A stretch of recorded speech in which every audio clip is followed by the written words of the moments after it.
Est-ce qu'il est légitime, responsable, démocratique, un peu sensé, un peu de plomb dans la cervelle, de continuer à appeler aux manifestations samedi? Parce que samedi, on sait tous, personne ne peut se cacher derrière son petit doigt, qu'il y aura de la casse, du vandalisme et de la violence. Les Gilets jaunes ont brisé Emmanuel Macron. Ils ont brisé son élan, ils ont brisé sa trajectoire et plus que ça, ils ont brisé sa jeunesse.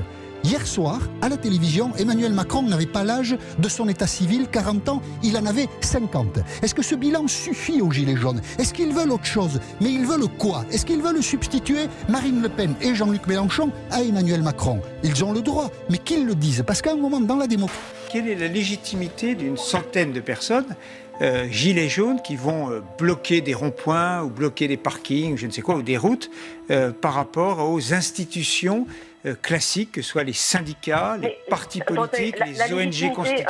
Je suis citoyenne française, j'ai la même légitimité que n'importe qui. Est-ce que vous pensez que les gilets jaunes sont forcément illettrés ou incultes? Est-ce qu'on n'a pas le droit d'être un simple citoyen et d'avoir une pensée politique et de s'intéresser à ce qui se passe autour de nous? Les gilets jaunes que je vois régulièrement ici même, ils ne parlent pas comme vous. Parce que vous êtes un faux gilet jaune, je veux dire. Ah mais non, moi je suis pas du tout un faux gilet jaune, moi j'étais dans les gaz lacrymaux. La prochaine fois vous viendrez avec moi, allez voir dans la guerre. Monsieur, vous êtes un militant. Non, mais je vais remettre mon gilet. Vous n'êtes pas un vrai gilet jaune. Je vais remettre mon gilet tout à l'heure. Vous parlez comme un militant politique. Vous me demandiez de pas m'interrompre. Je vous parle comme quelqu'un qui lit des livres, qui s'intéresse à la politique. Je vous parle comme un citoyen républicain qui est pour la souveraineté du peuple.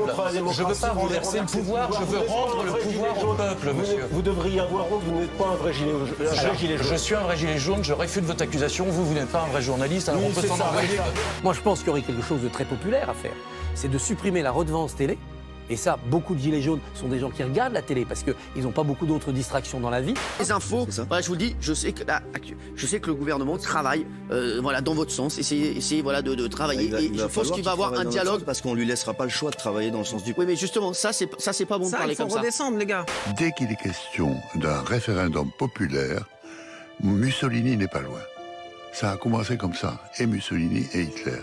Dès que l'on fait appel au peuple, le peuple dirige vers la dictature tout un pays.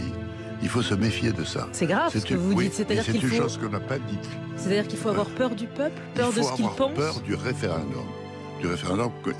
Parce que le référendum contient sa réponse dans sa question, quand il s'adresse au peuple. Oui. Et